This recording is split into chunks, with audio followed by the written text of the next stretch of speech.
ગરવા ગિરનારની ગોદમાં ભવનાથ તળેટીમાં આગામી 5 થી 8 માર્ચ દરમિયાન મહાશિવરાત્રીનો મેળો યોજાનાર છે, જેને લઈને જિલ્લા વહીવટી તંત્ર દ્વારા તમામ તૈયારીઓને આખરી ઓપ આપવાનું શરૂ કરાયું છે.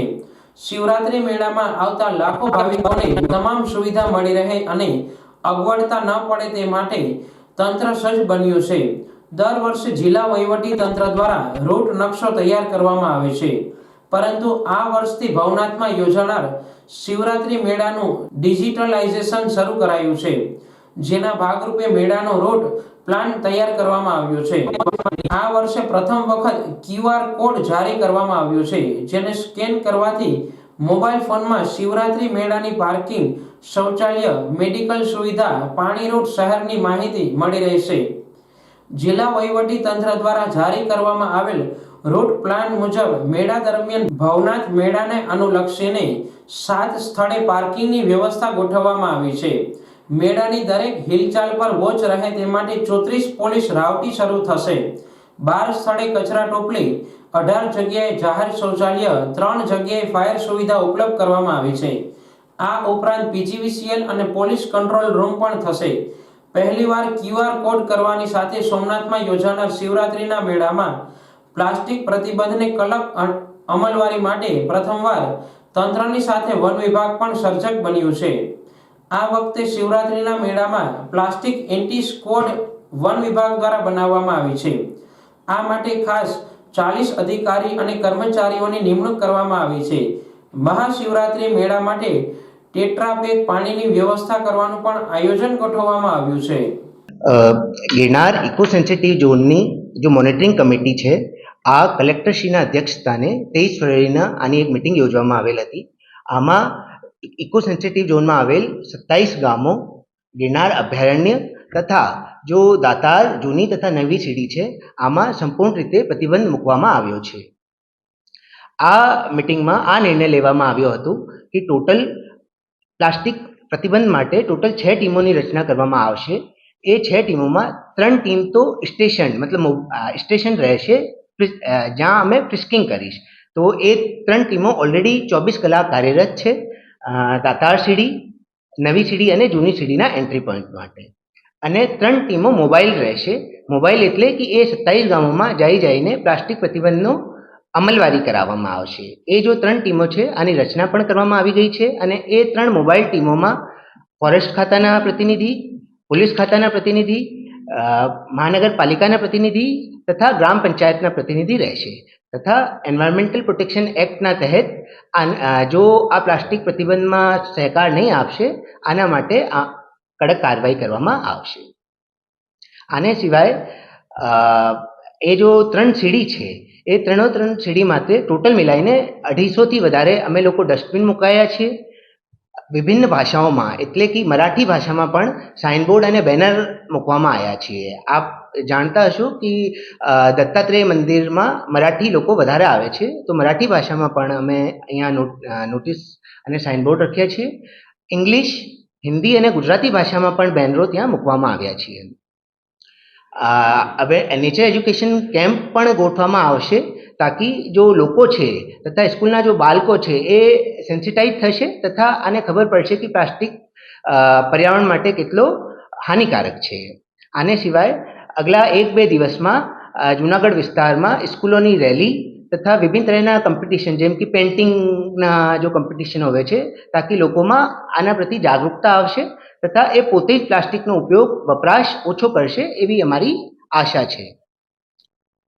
सर आज 15 लाख જેટલા લોકો આવશે 5 માર્ચથી જે મેળાની શરૂઆત થાય છે, તો શું 15 લાખ લોકોને 1-to-1 ચેકિંગ કરીને પ્લાસ્ટિક અવેરનેસ કે પ્લાસ્ટિકનો દંડ કરશો? जेम कि आपनो क्वेश्चन आप में ज आपनो जवाब है कि 15 लाख जितना लोग आवशे तो आ शक्य ज नहीं कि आप दरेक माणस ने आप चेकिंग करी शको. मगर अमे मीडिया माध्यम थी आपना माध्यम थी तथा आखा गुजरात में एक प्रेस नोट जाहिर करीश कि शिवरात्रि मेला में आवनार श्रद्धालुओं थी जूनागढ़ वहीवटी तंत्र अपील करे छे कि आप प्लास्टिक नो कोईपण सामान આ મેળામાં ના લાવો. આ જો મેળો છે આ ભવનાથ તલેટીમાં યોજાશે અને આ તલેટી ઇકો સેન્સિટિવ ઝોનમાં આવે છે, તો આમાં સંપૂર્ણ રીતે પ્લાસ્ટિકમાં પ્રતિબંધ મૂકવામાં આવ્યો છે. તો જો પણ એવા લોકો અમારી ટ્રેસિંગ ટીમ અમારી જો મોબાઈલ એક્સપર્ટને મળશે તો આની દંડકી કાર્યવાહી આમાં કરવામાં આવશે. આ તરીકેની પ્રેસ નોટ પણ અમે લોકો જાહેર કરીશ. આના સિવાય જો આપનો પ્રશ્ન છે કે એટલા બધા લોકો આવશે તો અમે અતિરિક્ત શું કરી રહ્યા છીએ, તો આ બાબત આપને જણાવું કે જો 3 સીડી છે આમાં આ સમયગાળામાં સફાઈ જો કામદાર છે એ પણ આની સંખ્યામાં પણ વધારો કરવામાં આવશે. વન વિભાગની અગર વાત કરું તો 50થી વધારે અમારા જો સ્ટાફ છે આમાં આરએફઓ, ફોરેસ્ટર તથા બીચ ગાર્ડ એ બીજા ડિવિઝનથી અમે પણ અહીંયા આનો નિમણૂક કરી દીધો છે. અને એમ જ જો ડીવાયએમસી છે આને પણ કાલે જ કલેક્ટરશ્રીની અધ્યક્ષતામાં સૂચન આપવામાં આવ્યું છે અને એ પણ આના તરફથી ખાતરી આપવામાં આવી છે કે 200થી વધારે સફાઈ કામદાર ફક્ત આ શિવરાત્રી મેળાના દરમિયાન આના તરફથી ભવનાથ તલેટીમાં રાખવામાં આવશે. આ સાથે શિવરાત્રી મેળાને ધ્યાનમાં રાખી શહેર ઉપરાંત ભવનાથમાં પણ પોલીસ વિભાગ દ્વારા ઉત્તમ વ્યવસ્થા રૂપે કડક પોલીસ બંદોબસ્ત ગોઠવવામાં આવ્યો છે. પરંતુ પોલીસની વ્યવસ્થામાં લોકોએ પણ પૂરતો સહકાર આપવો જોઈએ.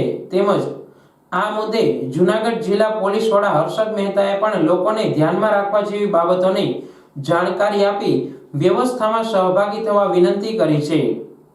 આગામી 5 થી 8 માર્ચ સુધી મહાશિવરાત્રિનો મેળો ભવનાથ ખાતે થવા જઈ રહ્યો છે, ત્યારે ખૂબ મોટી સંખ્યામાં જ્યારે ભાવિકો અહીંયા ભવનાથ ખાતે આવવાના છે, ત્યારે એમની સલામતી માટે હાલમાં પોલીસ છે ત્યાં દરેક ધર્મના સ્થળો બોટલ ધાવા ચેકિંગ, એમનું BDS ચેકિંગ અને સાથે સાથે વાહન ચેકિંગ કે જેમાં ખાસ કરીને કાળા કાચવાળી ગાડી અને નંબર પ્લેટ વગરના વાહનો વિરુદ્ધ કાર્યવાહી કરવાની કામગીરી ચાલુ છે.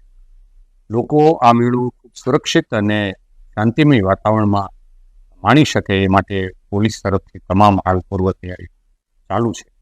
લોકોને ખાસ એક અપીલ છે કે આ આપણે સૌ જાણીએ છીએ કે આ ભવનાથનો મેળો ભવનાથ જવા માટેનો જૂનાગઢ શહેરમાંથી એક જ માર્ગ છે. તો દરેક લોકો જવાવાળા લોકો અને આવવાવાળા લોકો એક જ માર્ગથી આવે છે. એટલે મજૂરી જે દરવાજા છે ત્યાંથી શરૂ કરી અને ભવનાથ સુધીના જે રોડ છે ત્યાં રોડ ઉપર કોઈ પણ પાર્કિંગ ન થાય એના માટે નો પાર્કિંગ ઝોન જાહેર કરવામાં આવ્યો છે. એટલે રસ્તામાં આવતા જે નિશ્ચિત કરેલા એવા ડેઝિગ્નેટેડ પાર્કિંગની વ્યવસ્થામાં જ આપનું વાહન પાર્ક કરો. રસ્તામાં બ્લોક કરવાથી બીજા અન્ય લોકોને અવર જવરમાં આ ખાસ એમને અડચણ થાય છે. એ દિવસો દરમિયાન ભરડાવાવ જે સ્થળ છે ત્યાંથી નો એન્ટ્રી રાખવામાં આવશે અને આગળ જે સ્મશાન 3 રસ્તા છે ત્યાં સુધી કેટલાક સિનિયર સિટીઝનોને રિક્ષામાં ત્યાંથી ગોળાઈ થઈ અને ગિરનાર દરવાજે પરત થઈને યુટર્નમાં ત્યાં ઉતારી શકશે. ખાસ મારી આપના માધ્યમથી લોકોને એ અપીલ છે કે કોઈપણ પ્રકારની અફવાઓ ફેલાય, કોઈપણ પ્રકારે અફવાઓ ફેલાવાથી અથવા તો એ અફવાને માનવી નહીં. જે વિસ્તારમાં આપ જો પબ્લિક ટ્રાન્સપોર્ટેશનનો ઉપયોગ કરતા હોય, જેવી રીતે રિક્ષાનો ઉપયોગ કરો અથવા બસનો ઉપયોગ કરો, તો આપની બાજુની સીટમાં કોણ બેઠેલું છે, તો એ વખતે આપની સાથે કોઈ પણ કિંમતી દાગીના હોય, આપનું પર્સ હોય અથવા કોઈ અન્ય કિંમતી સામાન હોય, મોબાઈલ હોય, તો આ ચીજ વસ્તુઓ છે એને પોતાની કાળજી રાખશે, જેથી કરીને કોઈ અજાણી વ્યક્તિ છે એ આપની કિંમતી વસ્તુને અથવા મોબાઈલને લઈ જવાની કોશિશ ન કરે. આવી કોઈ પણ શંકાસ્પદ વ્યક્તિ આપને જણાય આપ જ્યારે જતા હોય ત્યારે, તો તાત્કાલિક નજીકના કોઈ પણ પોઈન્ટમાં પોલીસ ઊભી હશે એને આપ તાત્કાલિક જાણ કરી શકો છો કે અથવા ત્યાં જે લોકો હોય એમને જાણ કરી શકાય છે. બીજું ખાસ બાબત એ છે કે મહિલાઓ, બાળકો અને વૃદ્ધો આ મેળો છે એ સલામતીપૂર્વક માણી શકે એના માટે પોલીસ કટિબદ્ધ છે. લોકોને પણ એક અપીલ છે કે બાળકો, મહિલાઓ અને સિનિયર સિટીઝન્સ છે એ જતા હોય ત્યારે ધક્કામુક્કી ન થાય અથવા પોતાનું 2 વ્હીલર લઈને જ્યાં સુધી વ્યવસ્થા હશે ત્યાં સુધી જાય, તો એવા 2 વ્હીલર પણ આ બાળકો, મહિલાઓ અને વૃદ્ધોને અડચણ ન થાય એની તકેદારી રાખવા માટે ખાસ અપીલ છે. વિડીયોગ્રાફી દ્વારા, ડ્રોન સર્વેલન્સ દ્વારા અને સાથે સાથે હાલમાં જે ભવનાથમાં અમારે નેત્રમના કેમેરા છે એ ઉપરાંત વધારાના કેમેરાઓ પણ લગાવવામાં આવશે અને એમનો એક અલગથી કંટ્રોલ રૂમ ત્યાં ભવનાથ પોલીસ સ્ટેશન ખાતે પણ રાખવામાં આવશે. એટલે ખાસ CCTVનું સર્વેલન્સ સમગ્ર મેળા ઉપર રહેશે અને એવા ઈસમો વિરુદ્ધ પણ ખાસ છે એ વોચ રાખવામાં આવશે. પોલીસનો સમગ્ર બંદોબસ્ત પણ ત્યાં હશે. નજીકના સ્થળો આસપાસમાં પોલીસ તકેદારી પણ રાખશે અને સાથે સાથે સી ટીમ અને સર્વેલન્સની ટીમો પણ રાખવામાં આવશે.